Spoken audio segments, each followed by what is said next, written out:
abogado, antes masón, anticlerical, etcétera, convertido, que dio inicio proprio a esta grande ópera, como es conocida en todo el mundo, el Rosario y la Nueva Pompeya. Bien, sobre todo el 8 de mayo y el primer domingo de octubre se celebra, se reza en esta basílica. Algunas veces fue también el Papa Francisco a rezar. Esta súplica es una oración por el mundo, por todo el mundo, por la paz del mundo, por la salvación del mundo, por la conversión de los pecadores, pidiendo la protección, la intercesión de la Beata Virgen de Pompeya, a Pero no tiene través idea. del Rosario. A mediodía You want se to actually celebró esta súplica a la Virgen de Pompeya. Bien, pedimos por tanto también la bendición de la Virgen María. El mes de mayo es dedicado a María, y sabiendo también que el próximo domingo se celebra el Día de la Mamá. No podemos olvidar la mamá de todas las mamás, nuestra Madre Celestial, la Virgen María.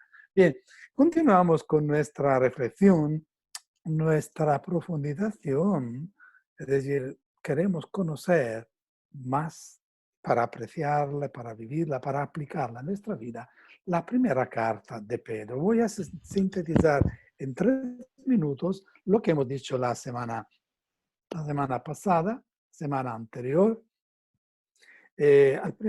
presentando esta carta. Hemos dicho que se trata de una carta de Pedro o de alguien, ¿no?, que escribe bajo este nombre, el autor que hace referencia propiamente a la autoridad de Pedro, escrita al final del siglo I d.C., un texto que es como una carta circular, es como un escrito homilético catequético, pensadas por todas las comunidades cristianas, como dice Pedro al principio, en la diáspora, en los territorios de Asia Menor.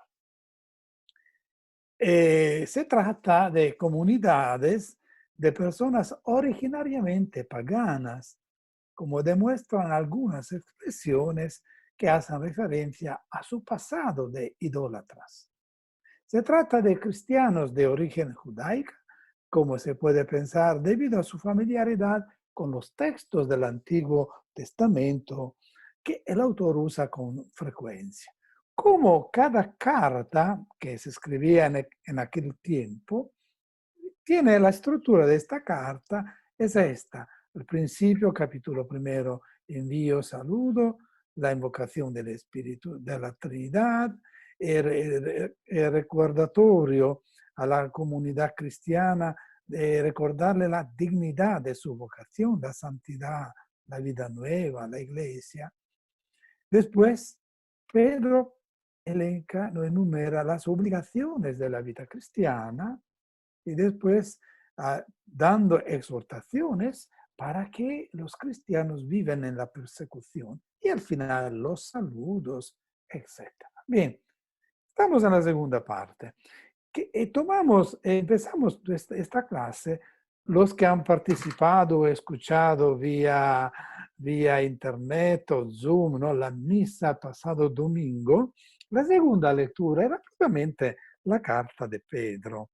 Los versículos, capítulo segundo, versículo 20 y 25.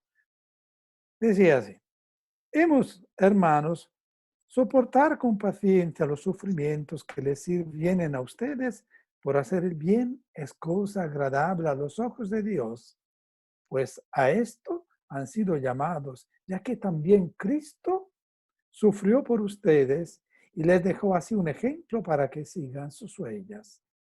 Él no cometió pecado, ni hubo engaño en su boca, insultado no devolvió los insultos, maltratado no profería amenazas, sino que encomendaba su causa al único que juzga y con justicia. Cargado con nuestros pecados, subió al madero de la cruz, para que muertos al pecado vivamos por la justicia. Por sus llagas ustedes han sido curados, porque ustedes eran como ovejas descarriadas, pero ahora han vuelto al pastor y guardián de sus vidas. Esta no será una homilía, claro, sobre el paso de la carta de Pedro que hemos escuchado la semana pasada, sino una profundización del mensaje que nos viene de esta carta. El título de esta reflexión será Cristianos, siervos liberos y contentos. A esto nos llama el apóstol. Tenemos, dice el apóstol, la obligación de vivir una vida bella, a imagen de la vida vivida por Cristo, para que su diversidad desafíe a otro, llevándolos a dar gloria a Dios. La vida cristiana, prácticamente, dice el apóstol, es como una vida al contrario, es decir, una vida diferente, una vida que revela, que dice algo. Y la carta nos da indicaciones para concretizar estos aspectos fundamentales de la vida cristiana. Recordamos, ¿no? La exhortación inicial. Les ruego, decía Pedro, como a extranjeros y peregrinos. Recordamos siempre que nuestra vida es un pasaje de este mundo. Os ruego que se abstengan de las pasiones carnales que combaten contra el alma. Mantenga entre los gentiles, los incrédulos, una conducta irreprochable a fin de que en aquello que les calumnian como malhechores, ellos por razón de las buenas obras de ustedes, al considerarlas, glorifiquen a Dios en el día de la visitación, es decir, del juicio. Por eso, la vida cristiana, nos dice Pedro, tiene que ser una vida con una conducta irreprochable. De manera que tener una vida bella, buena y dichosa a imagen de Cristo es el proprium, es decir, el específico, si queremos decir, la misión del cristiano en el mundo. Las obras de los creyentes deben ser humanamente bellas a los ojos de los paganos, porque Jesús vino a salvarnos, pero vino también a enseñarnos a vivir en ese mundo. Es decir, a mostrarnos la verdadera vida humana, vivida como obra de arte, como una obra maestra.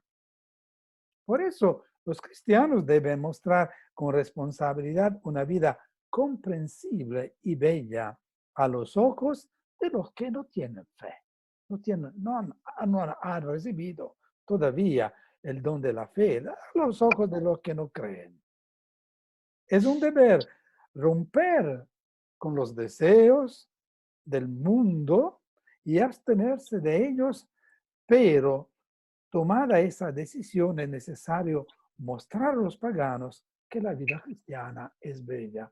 Es decir, un cristiano con la cara siempre triste, como dice, ¿no? Como dice el Papa Francisco, no es un verdadero cristiano. Le falta algo. ¿Le pusiste? Está equivocado, está equivocado.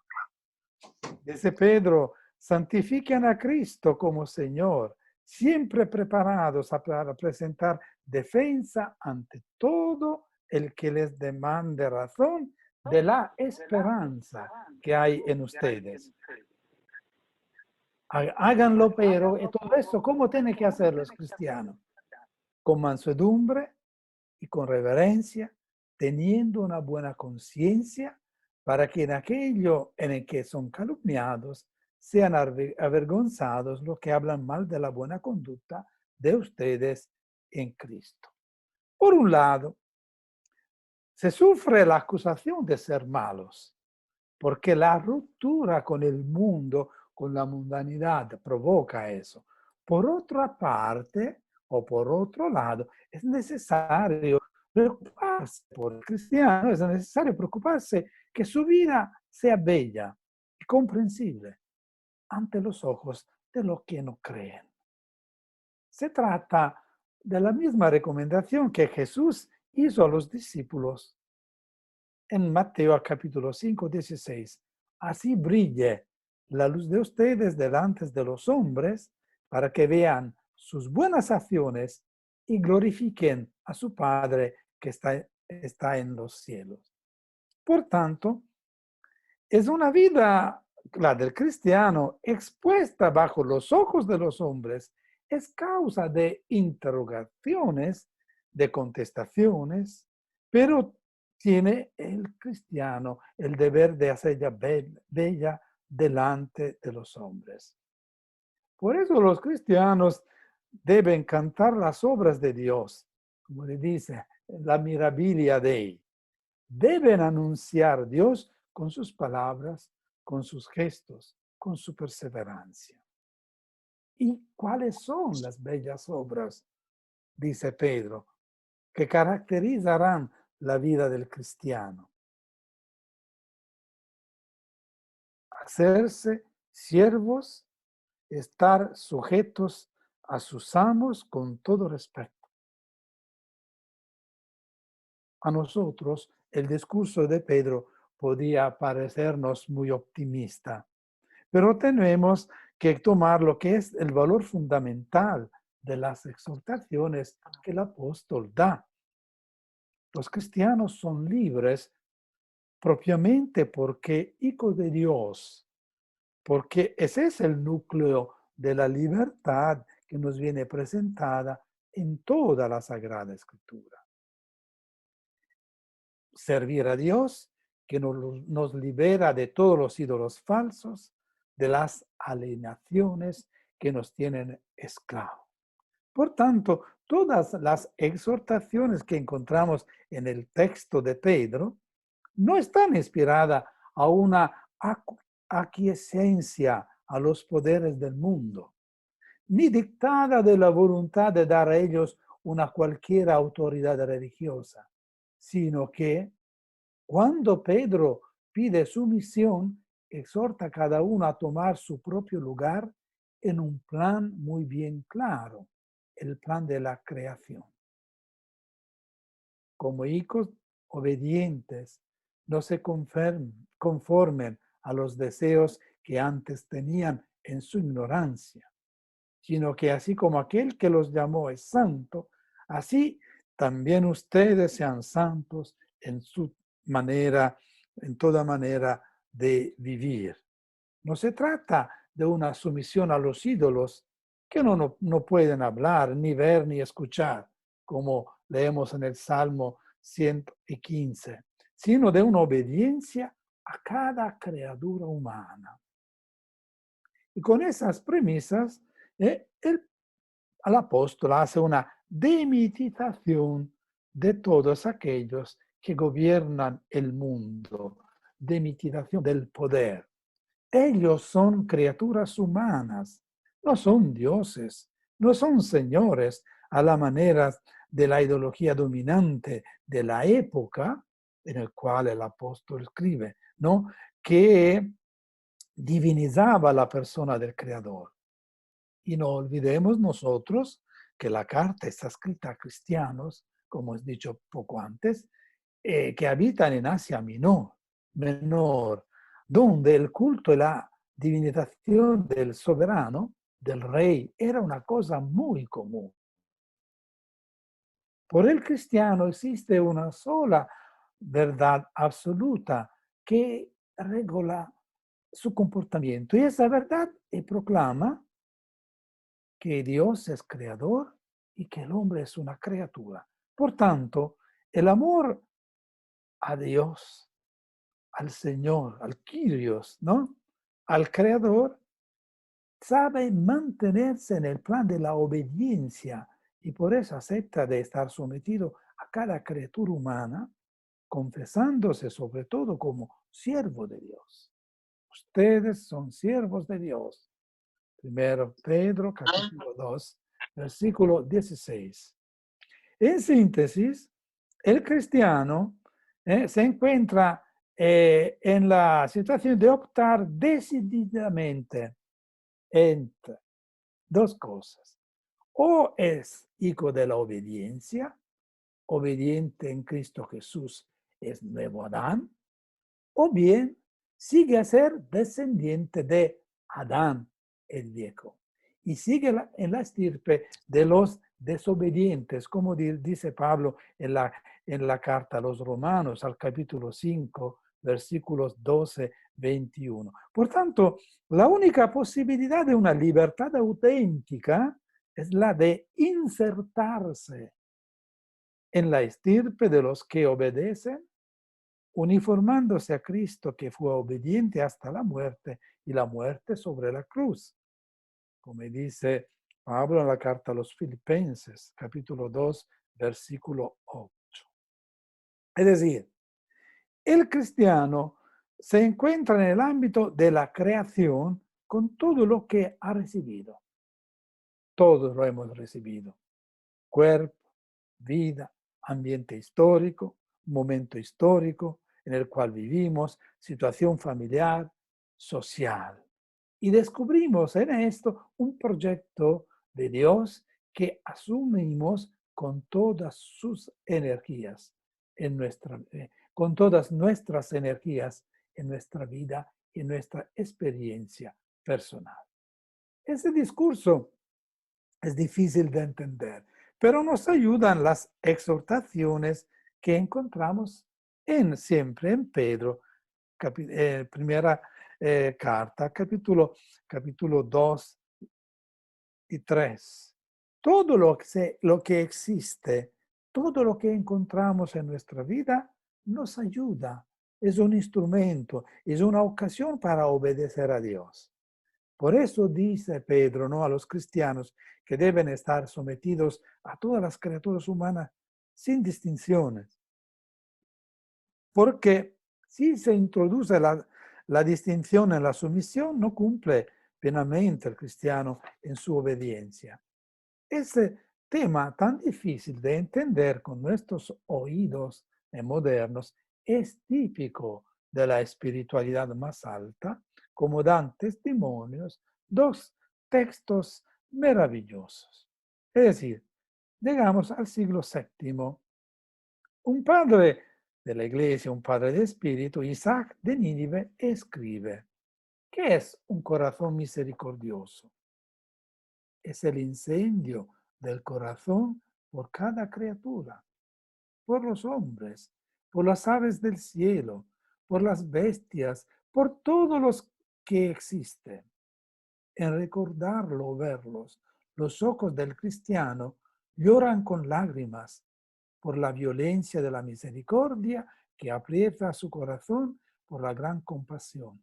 El corazón se desata, no puede soportar de sentir o ver un daño o un pequeño sufrimiento de alguna criatura.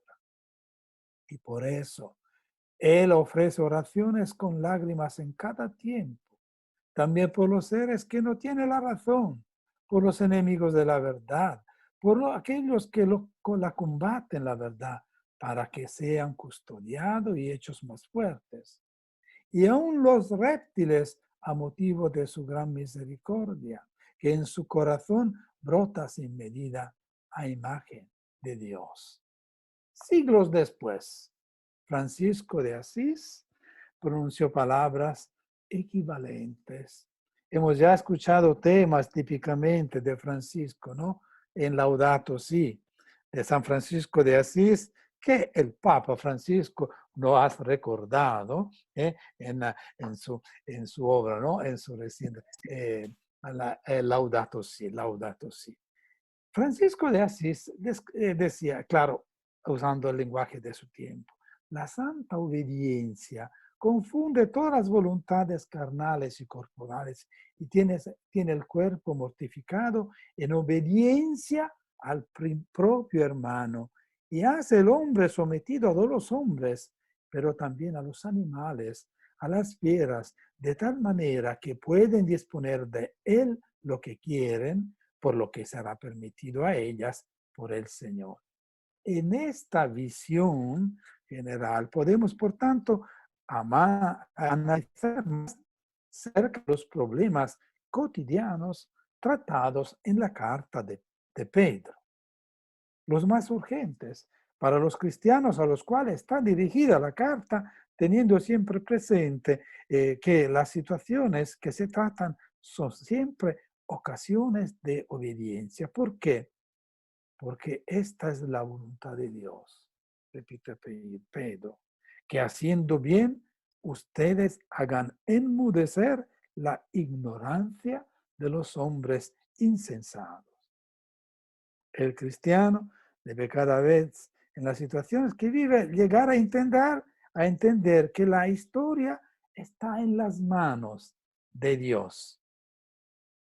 Aun cuando el poder temporal cumple el mal y la injusticia, se expresa la voluntad de Dios en su apacentar, en su dejar obrar, para que los creyentes vean en eso una invitación, un llamado a comprender su pecado y su responsabilidad en el mundo.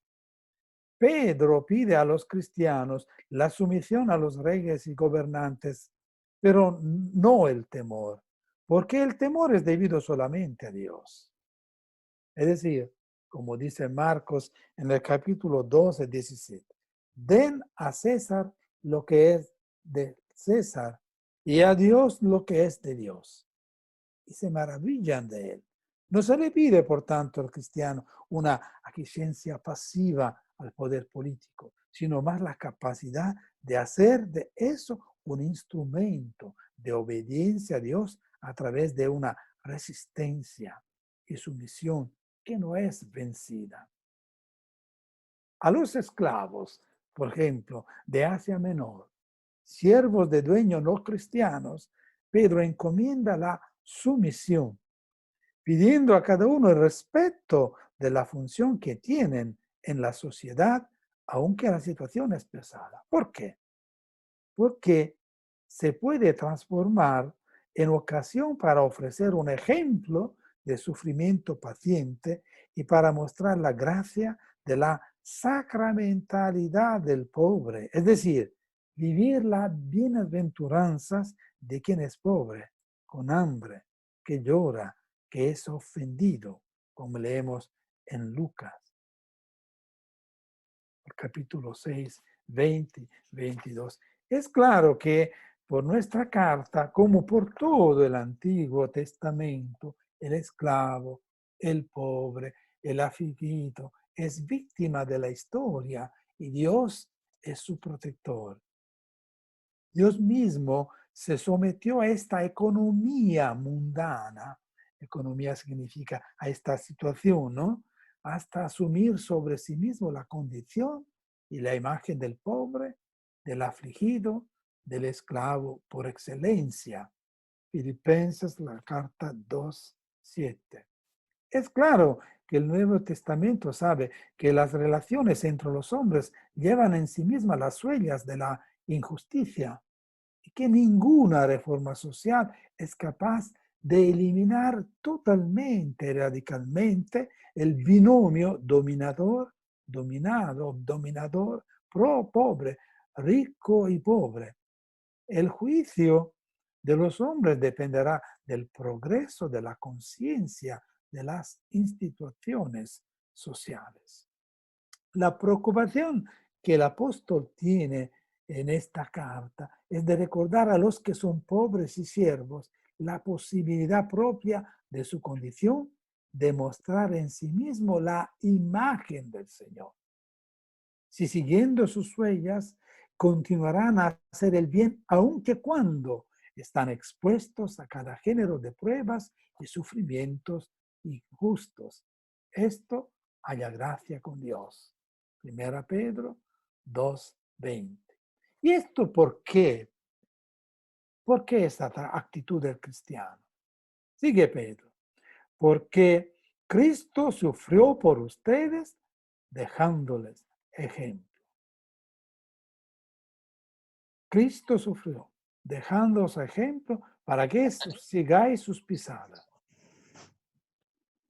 Y la colocación prácticamente de este himno que encontramos en este paso de la carta de Pedro es una sección de exhortación. o parenética, se dice. Nos recuerda esta parte de la carta una verdad central, muy demasiado olvidada en nuestra vida cristiana, que no es posible ninguna actitud cristiana, la así llamada moral, que no tenga como fundamento el conocimiento de Cristo. Conocimiento significa el amor a Cristo. En este caso se especifica como ese conocimiento del sufrimiento padecido por Cristo sobre la cruz a través de una lectura de fe, puedes asumir un valor salvífico. Está ahí la figura ejemplar de la existencia cristiana, la no violencia evangélica. Si Cristo padeció injustamente, cada cristiano que sufre injustamente puede identificarse con él. A este punto nos vemos como la pasión de Cristo, la pasión, la muerte de Cristo y también su resurrección, es un modelo para los cristianos perseguidos. Y como verdadero y propio fundamento de la obediencia de los cristianos, Pedro pone ahora la contemplación de Cristo, el siervo de Javé. Cristo que se despojó a sí mismo tomando la forma de siervo. Los cristianos, víctimas de las persecuciones, pueden y deben tomar a Cristo como modelo, que por primero ha sido la víctima de los dominadores de este mundo. En otras palabras, a los cristianos de ayer, de hoy y de mañana se les pide de meterse entre las víctimas, aceptando el sufrimiento y con paciencia para identificarse así con Cristo, el Cordero inmolado, que en su vida terrenal se mostró siempre el siervo de todos. Es verdad, en su historia no puede permanecer neutrales. O somos víctimas, nosotros también, nuestra historia, o somos verdugos. No hay una tercera posibilidad. Por eso el cristiano tiene que conformarse al Señor, que se puso entre las víctimas. Se hizo débil Cristo, asumiendo la naturaleza humana. Se hizo débil. Él sintió el sufrimiento, fue condenado y llevado a la cruz, fue computado entre los malhechores, ha subido todo el odio que el poder político, el poder religioso del tiempo puede tener hacia un hombre sobre el cual reina solamente a Dios. Se trata de una necesidad humana engravada en la historia. El pobre, el justo, fastidia. Tiene que ser eliminado porque es un tropiezo a la lógica, a la obra de los malhechores. Recordamos el profeta Isaías, el profeta Jeremías. La vida del cristiano que está bajo el signo de la prole divina y de la dependencia de Dios es para ellos una condena, una presencia intolerable. También la sabiduría, capítulo 2, 10 y 20, encontramos esta idea. Y Pedro empieza este grande himno a Cristo, al siervo que sufre. Se trata de un texto de grande belleza ejemplar, sea por su referencia, ¿no? La hermenéutica, una interpretación no actualizada del Antiguo Testamento, sea por su parénesis realística dirigida a todos los cristianos. Es ejemplar. Cristo sufrió por vosotros, Él mismo llevó nuestros pecados, el que no había cometido, por Él fuisteis salvados.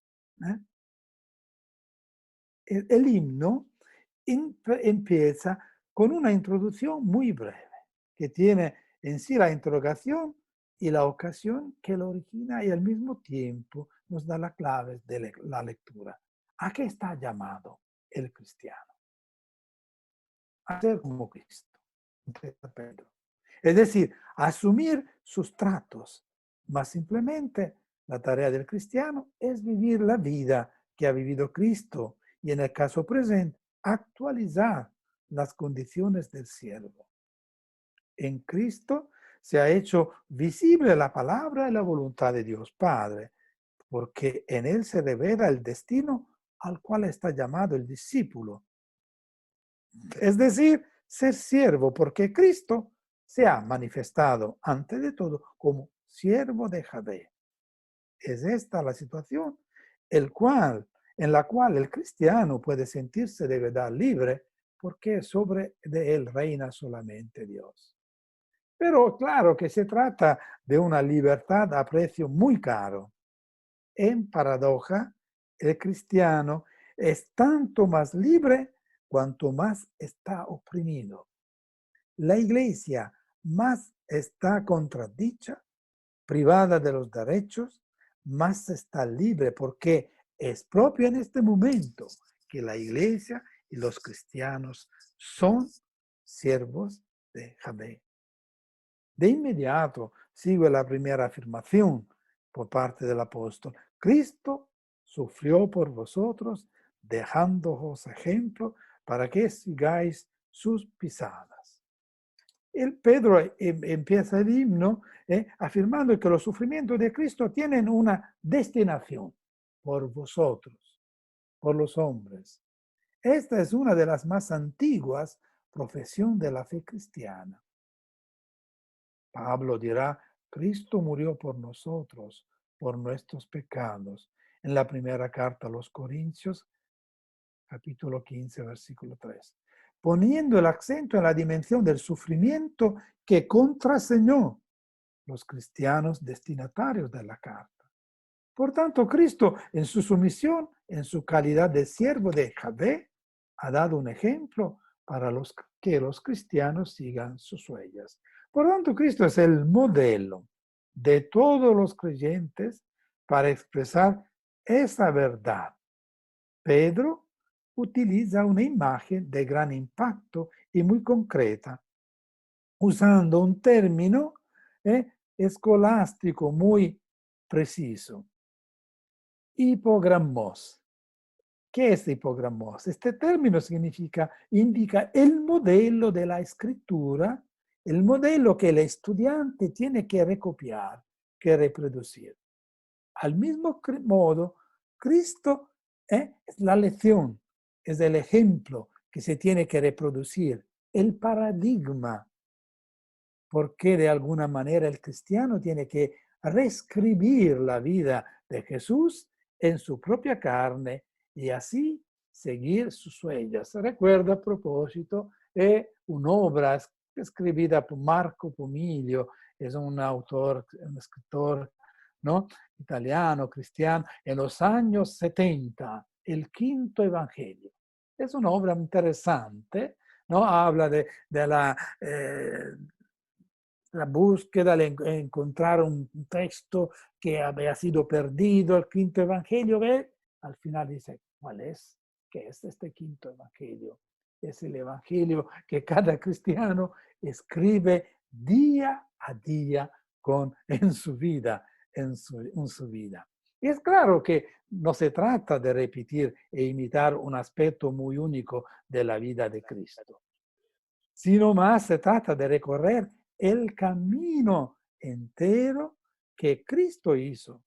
Se trata de pisar sus huellas, cada uno en su vida, en su vocación, en su colocación en el mundo. Esta es la vocación, la llamada del cristiano y nada más, la llamada a la santidad, la santidad del cristiano de la puerta al lado de mi casa, la santidad en la vida diaria, en la vida familiar. La novedad consiste propiamente en el saber discernir las huellas del pasaje de Cristo amándolo sin verlo, dice Pedro. En la primera, Pedro, ¿no? Capítulo primero, versículo 8. El mismo Jesús muchas veces había manifestado a sus discípulos su calidad de siervo hasta dejarles el gesto paradigmático, ejemplar. No, el quinto evangelio, Pomilio, Marco Pomilio es el autor cristiano. Esa es otra obra, sí, sí. Pero el libro al cual hacía referencia yo era Pomilio, Pomilio. Me Ah, parece ok, que su padre. nombre era Marco, pero es interesante, no sé si hay Marco Tomillo. Pomilio, Marco P-O-M, Pomillo. Pomilio. No soy seguro del O nombre, sea, pero el listo. apellido es Pomilio, seguro, seguro. Este no es. Sí, sí. No sé si hay traducción en español, no sé. Sí. Bien, Pedro, ¿qué hace en esta parte de su carta? Pedro, que fue el discípulo que se había opuesto a Jesús en el momento del lavatorio de los pies, ¿no? Como encontramos en el Evangelio de Marco. Al final no tiene que admitir que, como le dice Jesús, que no había, que al final entiende las palabras del Señor. Jesús le dice, ahora tú no comprendes lo que yo hago, pero lo entenderás después, hasta estar convencido de que la aceptación de Jesús como siervo es un elemento esencial de ser transmitido a los cristianos. Es claro que desde entonces la palabra de Jesús a Pedro está dirigida a todos los cristianos. Si no te lavo, no tienes parte conmigo, ¿no? Le dijo Jesús. Cristo, siervo de Javé.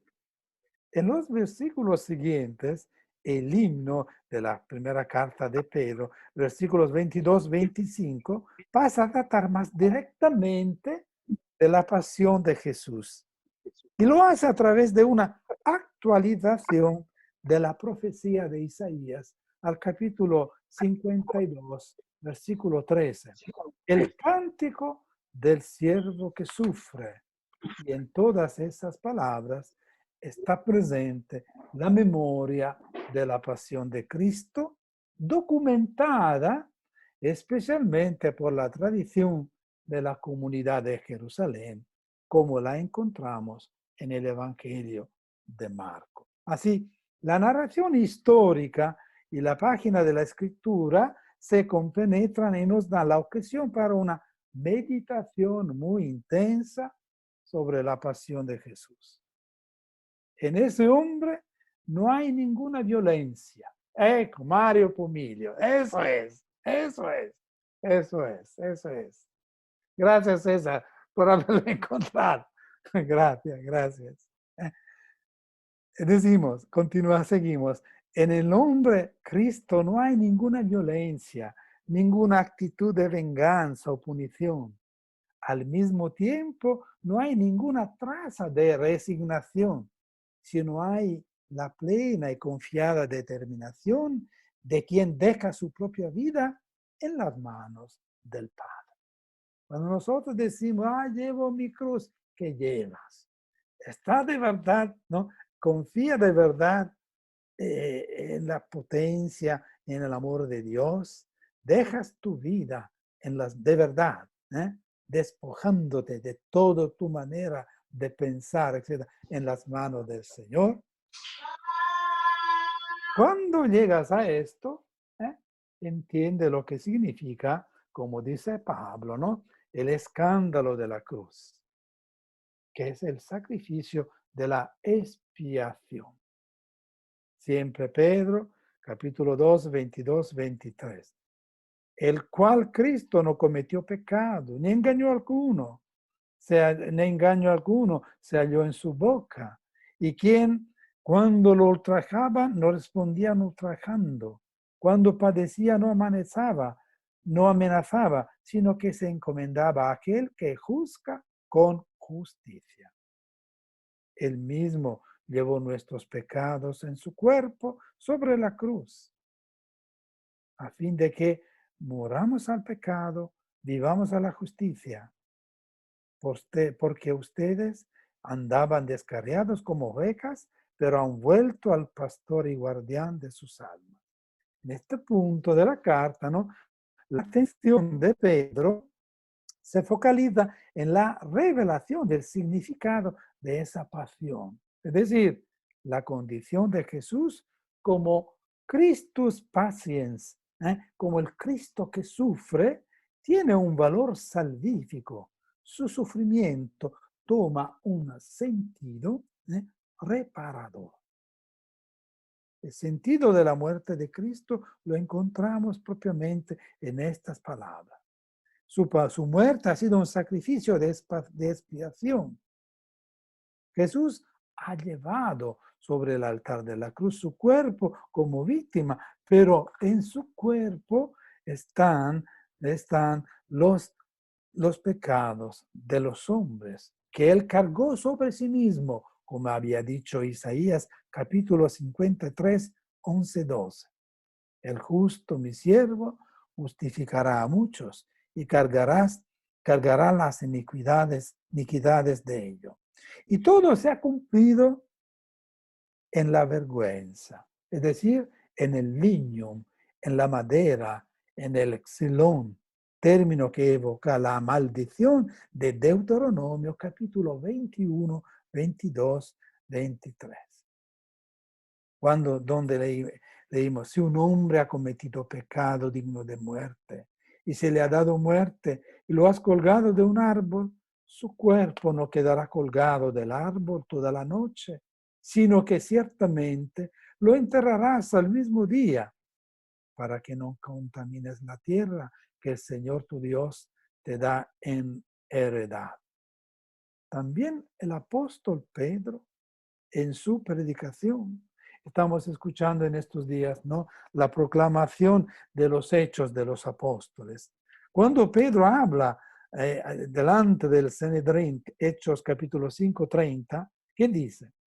El Dios de nuestros padres resucitó a Jesús, a quien ustedes mataron y colgaron en una cruz, madero. Y después Pedro siempre en su discurso a Cornelio, Hechos capítulo 10, 39, que dice, nosotros somos testigos de todas las cosas que hizo en la tierra de los judíos y en Jerusalén.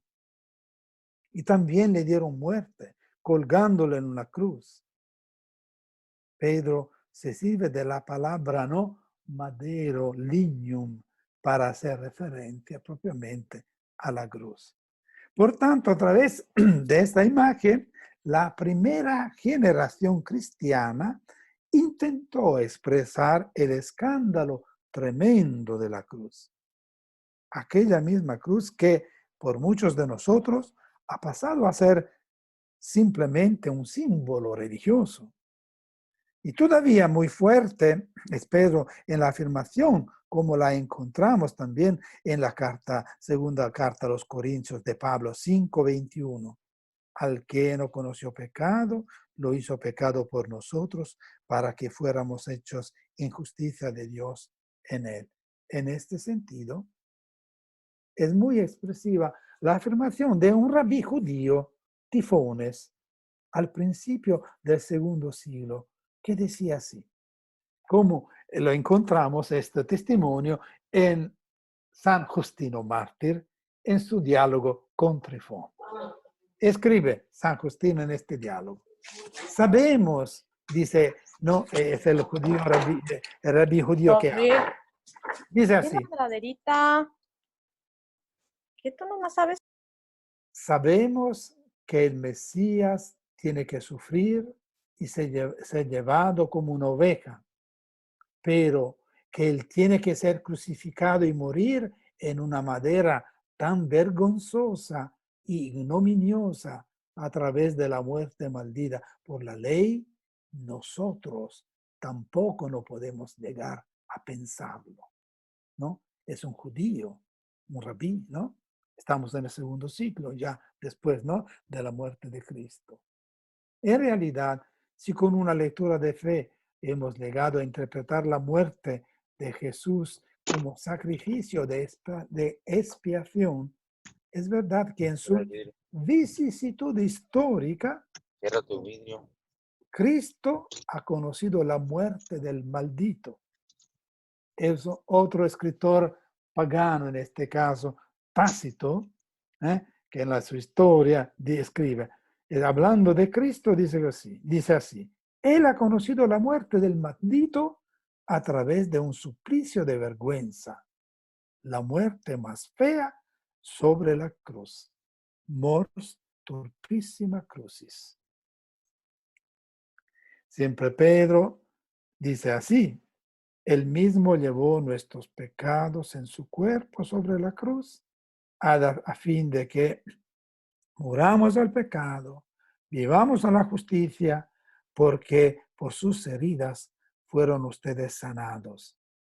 Y testimonia Pedro, por tanto, un estadio de reflexión sobre la pasión y muerte de Jesús, en el cual ha sido unidos esos dos elementos, es decir, Cristo muriendo sobre la cruz, ¿qué hace?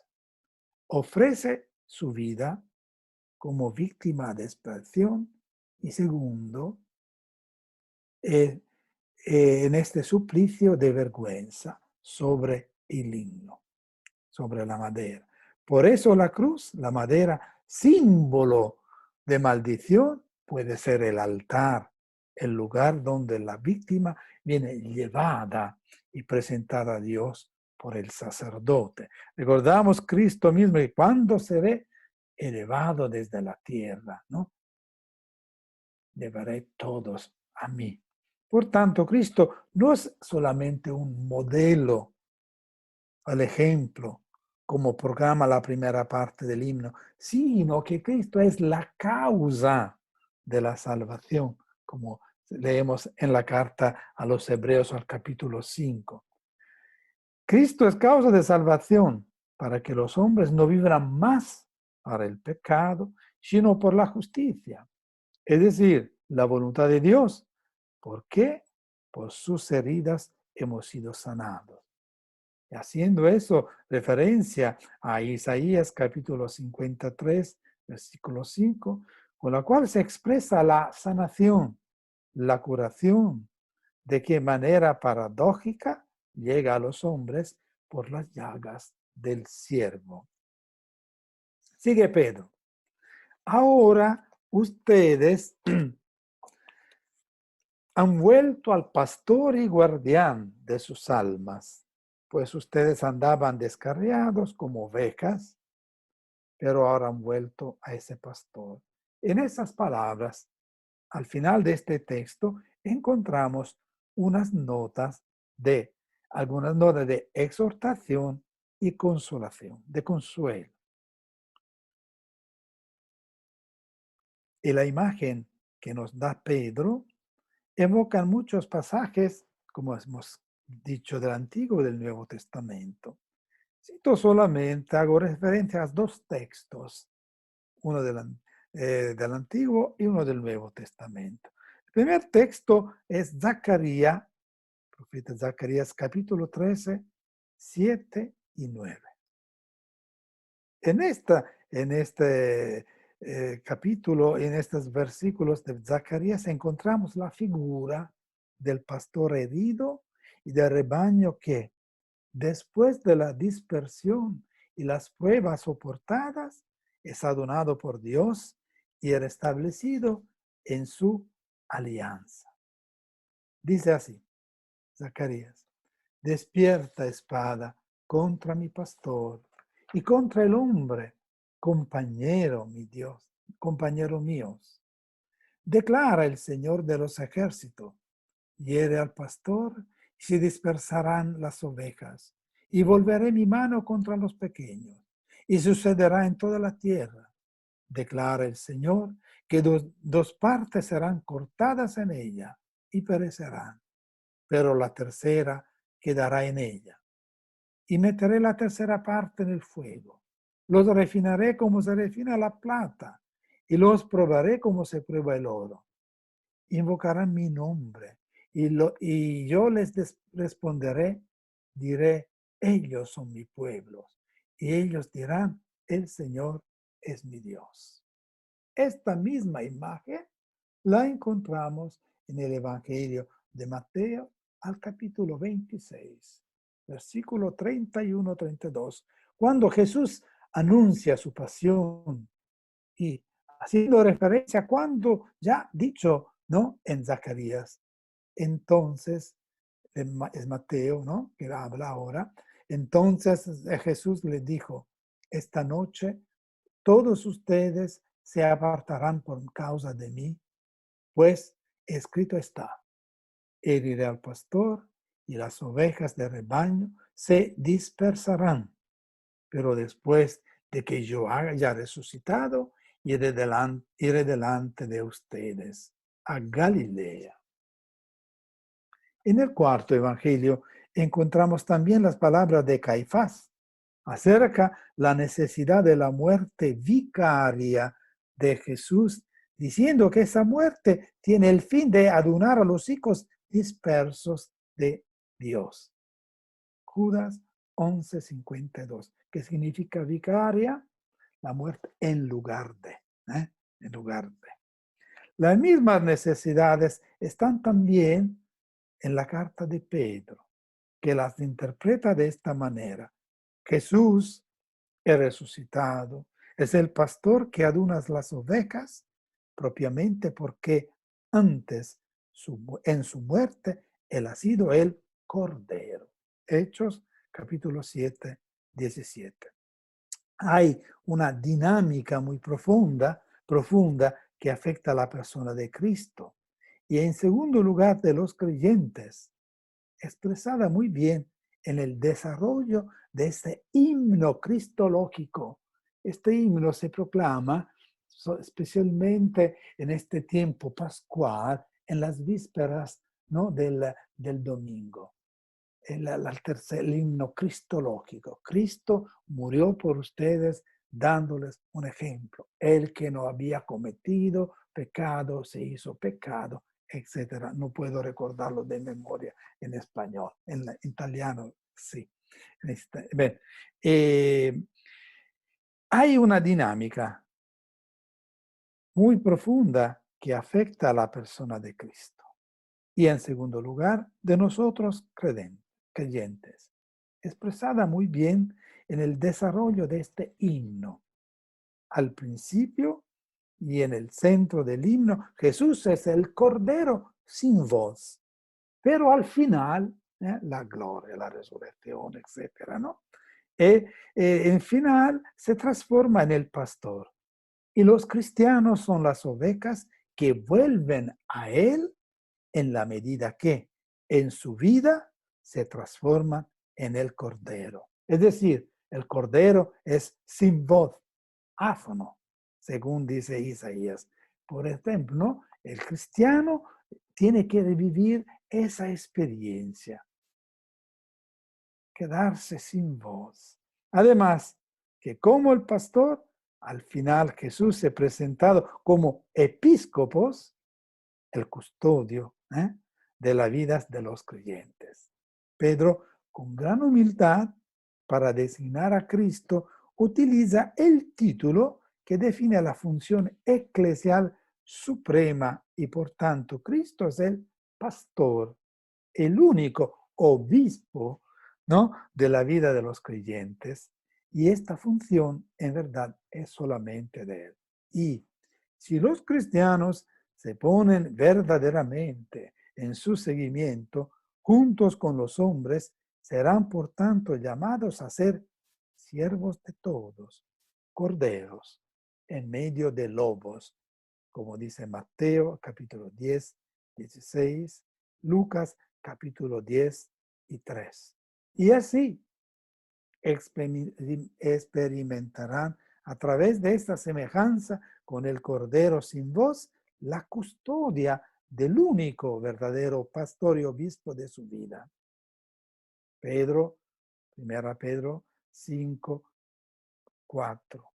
El príncipe de los pastores, el pastor supremo, para recibir la corona inmarcesible que jamás se marchitará de la gloria. Por tanto, y volvemos al final de esta conversación, ¿no? Se trata por el cristiano de ponerse como modelo para la comunidad en el mejor sentido de la palabra. En realidad, Pablo, el judío, podía haberse presentado como un buen rabino cristiano y un buen retórico, sabio, de cultura helenística, pues lo era según los mejores datos que tenemos. Pero como apóstol de Jesucristo, no entiende de que los altos discursos de sabiduría pudieran trasladar el mensaje de Cristo crucificado. Eso hubiera sido una infidelidad a quien lo llamó, y por ello la comunidad que había sido llamada desde su experiencia de pequeñez no puede renunciar a sus orígenes de crucificados. Por tanto, Pedro recuerda, dice a la comunidad, a la iglesia, que quiere vivir la grandeza y la gloria, el poder y la influencia, incluso de su teología o de su ética, dice que no vive en plenitud el mensaje del crucificado. Si no entiende, si no acepta que puede ser perseguida, incluso rechazada, porque si no pasa esto, no hay teología crucis en su seno. Es decir, la iglesia en su vida, hoy como ayer y como mañana, siempre debe ser discutida. Siempre encontrará oposiciones, rechazo. Y propiamente es esto que la hace más cerca, más semejante a su Señor. Regnavit Christum. Cristo, ¿no?, ha reinado desde la cruz. Como han perseguido a mí, no me han perseguido a mí, pues así lo mismo harán con ustedes, han dicho mal de mí. Es decir, cuando la iglesia, cuando nosotros nos encontramos en las dificultades, por ejemplo, de poder profesar libremente nuestra fe. Pensamos a los tantos que viven en países de persecución. O cuando por nosotros, por ejemplo, en nuestro primer mundo, ¿no?, encontramos la dificultad en poder expresar nuestra fe, hacer rechazo, así, ¿no?, según pensados, ¿no?, tratados muchas veces como de segunda categoría. Esta es la prueba que de verdad estamos siguiendo, como dice Pedro a la comunidad, las huellas del mismo Cristo. Pensamos a la experiencia de Francisco de Asís, pensamos a la experiencia de nuestro fundador, San Pablo de la Cruz, proclamar la palabra de la cruz de salvación con la cruz en el 1700, el siglo de los lumen, ¿no?, siglos del iluminismo, etcétera, en una sociedad que había perdido, que decía estaba enferma, porque había perdido, había olvidado la pasión de Jesús. Pasión, sí, como sufrimiento, pasión como amor. La muerte de Cristo sobre la cruz nos dice cuánto de verdad Dios nos ha amado, no al pasado, sigue amándonos, porque Cristo continúa hoy a sufrir en nuestras penas, sufrimientos, también a sufrir, a morir de coronavirus-19. Esto nos dice cuánto Dios está cerca de nosotros. No se ha olvidado de nosotros. Bien. Me paro un poco. Si hay, disculpen, si he ¿Alguna hablado pregunta, solamente padre? yo. Si hay por ahí,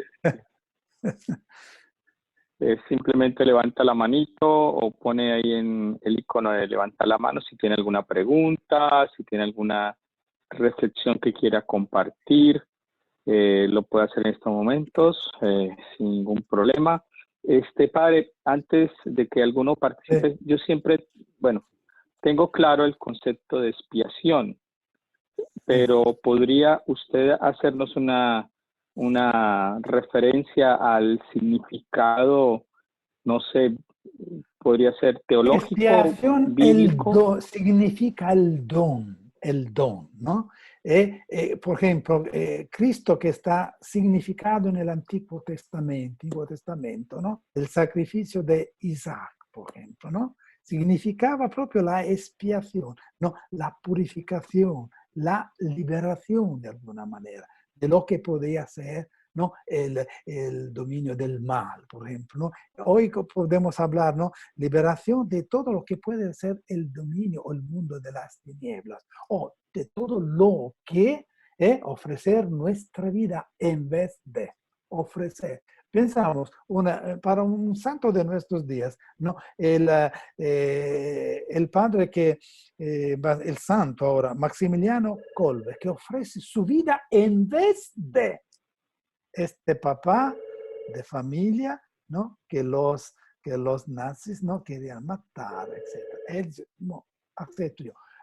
Podríamos, hechos de nuestros días, este sacerdote italiano en el norte de Milán, que dice, ¿no? Ya anciano, que rechaza, dice, no me den, no lo necesito yo, el respirador, lo den a este señor que lo necesita más que yo. Yo he vivido mi vida, esto te dice, ¿no? Expiación, en lugar de, ofrezco mi vida, perderse, despojarse de nuestra propia vida, de nuestros propios sentimientos, etc. Esto sí, en vez de expiación significa esto. Que purifica. Es un donarse, entonces. El cordero que, ¿no? De expiación, que purifica, lava, ¿no? Se usa esta expresión, lava el cordero, no, la sangre del cordero que lava, ¿no? Los pecados, que significa propiamente expiación. Esta palabra o esta expresión no va separada de purificación, de sanación. Son las cosas conectadas. Ya. Padre, ¿por qué le hago esta pregunta? Porque hemos estado estudiando durante estas semanas el significado de la cruz. Sí.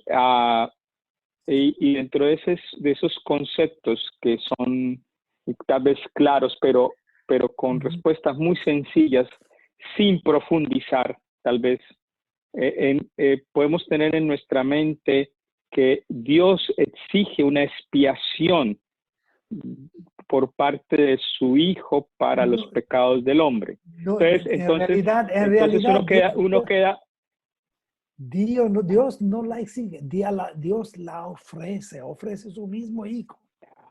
Okay. No la exige. Ahí cambia el concepto, Dios ahí cambia el concepto de expiación.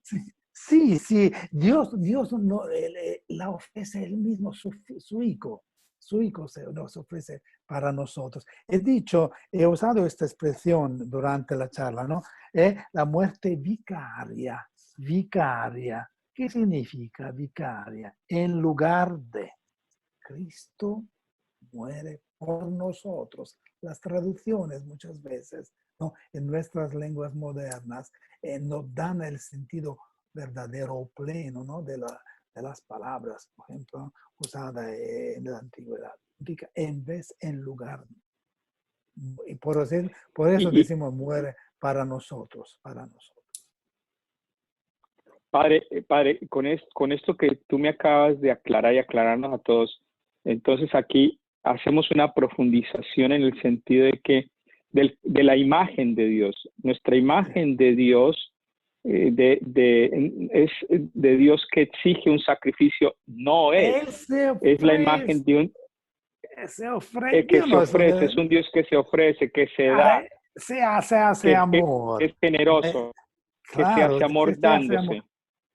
Ya se baja a nuestro nivel, se hizo hombre, ya esto, ¿no? Ya te dice cuánto nos ama. Es decir, por lo tanto, Dios es enamorado, ¿cómo se dice en español? De manera loca, se puede decir. El amor loco de Dios. Apasionado, el amor, apasionado. Un amor apasionado por su criatura. Y lo hace todo para poderla, ¿no? Recuperarla. Pensamos al amor de un padre, una madre, hacia un hijo extraviado, una hija extraviada que ha perdido, ¿no? El camino. Esto es Dios. Y no se da paz, no y entonces, ¿hasta cuándo? Sí. Se lava ese concepto de un Dios que exige, No, rabioso, cruel, no, sanguinario, que exige. absolutamente, absolutamente. No es este. Se lava Acuérdate, todo, se lava ese concepto. las imágenes, el concepto, la idea de Dios, ¿no? Que tenemos nosotros, Ujú. ¿no? La idea Que fue la primera charla que equivocada. dimos, la Sí, la primera charla que primera hiciste. charla Ujú. que hemos dado, precisamente fue esta, la primera charla que hemos dado. No es este Dios, Dios no es esto, absolutamente, absolutamente. El Muy bien, amor padre, esa era infinito. mi pregunta. Sí, sí, hay otras. ¿Alguna otra pregunta o alguna reflexión que quieran compartir con el padre ahora? Padre, tenía esa Sí, no mira, pregunta, sino como inquietud para que quedara sí, a clara, mí ¿no? que, Para todos por los que ejemplo, nos escuchan.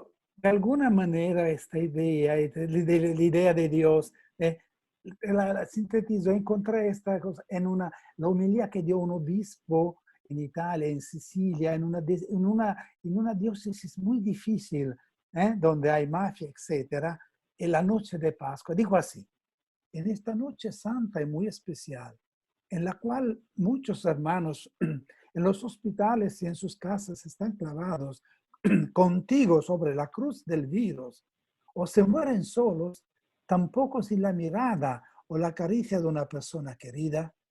Tú tuviste la mirada de tu madre. No queremos decir que eres nuestra última playa, está hablando a Jesús, ¿no? Ni tampoco aquel sobre el cual echar nuestros miedos, sino que eres nuestra esperanza, nuestra fuerza en el miedo y en la muerte. Y para terminar este mensaje, una oración a Dios, dice el obispo. Señor Dios, no eres tú el que va a romper las leyes del creado y no quieres sustituirte a nuestras otras criaturas, ni actuar como el tapahoyos de nuestras irresponsabilidades y misiones sin fin. Señor, creo en ti, que no eres un Dios spray, Dios spray, que se usa para cancelar el mal olor de nuestros vacíos de humanidad. Tu Señor, con delicadeza propones tu amor y tu misericordia. No eres tú aquel que envía contagios y pestilencias, sino que sueñas que todos nosotros volvamos a ser lo que somos y deberíamos ser, hermanos y hermanas. Señor, creo en ti, que no eres el Dios estatua pequeñita que bajamos desde los altares para llevarlas en procesión cuando hay necesidades, tratándote como una cosa entre otros. Tú eres el Padre bueno, que no espera, sino que corre al encuentro de tus hijos perdidos y sonríes cuando sientes nuestros discursos hipócritas modificados como oraciones con los cuales nos absolvemos a nosotros mismos. Es un desafío, es muy desafiante esta última parte de esta homilía, de este discurso, meditación que dio ese arzobispo de Agrigento en Sicilia. Es decir, Dios nos quiere, para entender, ¿no? Hace referencia a la imagen del Padre, ¿no? Y del Hijo perdido, el Hijo pródigo, el Hijo perdido. Dios que no se da paz hasta que o hasta cuándo. Este hijo no ha vuelto a la casa, o al rebaño. ¿Hay otras cosas, otras dudas? ¿O pueden No, padre, por el momento no. apuntárselas por la No sé próxima si vez? Por la próxima vez. Es decir, la próxima vez, ¿no? Pedro nos dirá cómo Dios quiere que vivamos. ¿Cómo, qué ok. quiere? ¿Qué nos quiere Dios? Con todo su Es mensaje. decir, padre, Sí, dime. lo que tú me estás diciendo es que vamos a tener una última parte de esta Sí, charla. sí, la última parte. Bueno, Próxima vez. entonces Si les no, aviso a todos, no hemos el terminado, no próximo hemos viernes. terminado. Sí. Ok, listo. Entonces Y cambiamos. tendrán, El sí. próximo viernes vamos a tener nuestra última charla con el padre Antonio. en Sí, relación sí. a terminar este mensaje de la carta de Pedro. ¿Listo? Es Entonces, claro. Tenemos vamos a que... hacer toda la publicidad para que la próxima semana también nos conectemos a la última charla del Padre Antonio de este recorrido de nuestra vida espiritual. Es decir, el próximo viernes tenemos nuestra vida espiritual con el Padre Antonio Curto, ¿A qué hora? A la terminando misma este hora, mensaje de la ¿no? página. Sí, sí. A la misma hora, A la Padre, misma hora, ¿listo? a las 10. Listo, Padre. Sí, sí. Esto propiamente, ¿cuál ¿cómo dice 10 de la mañana. Uh-huh. el fin, la idea, cuál era que me ha movido a hacer esto, ¿no? Estas reflexiones, propiamente ayudarnos. Estamos en el tiempo pascual, como dije al principio. Esta carta de Pedro es proclamada, la hemos escuchado aparte pasado domingo, he dicho que no es una homilía, propiamente entenderla, entender el mensaje que de Pedro llega a nosotros.